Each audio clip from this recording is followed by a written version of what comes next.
आज मैं आपको संविधान दिवस के बारे में बताना चाहता हूँ। 15 अगस्त 1947 को हमारा देश आजाद हुआ, लेकिन संविधान की प्रक्रिया बहुत पहले से ही प्रारंभ हो चुकी थी, जिसके विषय में मैं आपको विस्तार पूर्वक बताना चाहता हूँ। सन 1939 से 1945 तक 70 देशों के बीच द्वितीय विश्व युद्ध चलता रहा, जिसमें सभी देश दुखी थे। जान माल की बहुत बड़ी हानि हुई थी। इसी समय 1946 में लेबर पार्टी की सरकार का गठन हुआ। इधर हमारे नेता ब्रिटिश सरकार के विरोध में आंदोलन कर रहे थे, इसलिए ब्रिटिश सरकार के प्रधानमंत्री क्लेमेंट एटली ने 24 मार्च 1946 को 3 सदस्यीय शिष्टमंडल भारत भेजा, जिसे हम कैबिनेट मिशन के नाम से जानते हैं, जिसके सदस्य Lord Pethick Lawrence, sir Stafford Cripps और एबी अलेक्जेंडर थे, जिसने भारत के सम्मुख एक संविधान सभा बनाने का प्रस्ताव रखा, जिसका चुनाव 1946 में ही संपन्न हुआ। उस वक्त के भारत में 389 सदस्य चुने गए, जिसमें 15 महिलाएं थीं।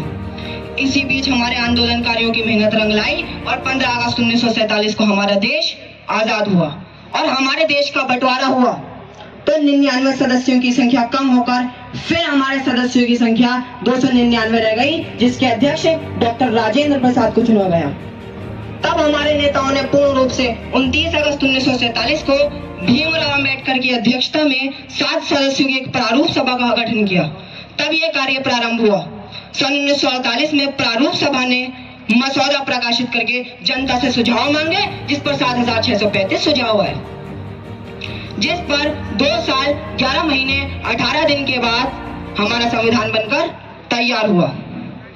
इसलिए हम 26 नवंबर को संविधान दिवस मनाते हैं और 26 जनवरी 1950 को हमारा संविधान लागू हुआ। सम्मानित महानुभावों, हमारे संविधान में 2/3 बहुमत से संशोधन भी हो सकते हैं। अब तक 127 बार संशोधन हो चुका है। आखिरी संशोधन 11 अगस्त 2021 में नरेंद्र भाई दामोदर दास मोदी की सरकार में हुआ था, जिसमें पिछड़ी जातियों को कुछ अधिकार मिले थे। सम्मानित महानुभावों, हमारा संविधान बहुत विशाल है। इसमें 1,17,369 शब्द, 395 अनुच्छेद व 12 अनुसूचियां हैं।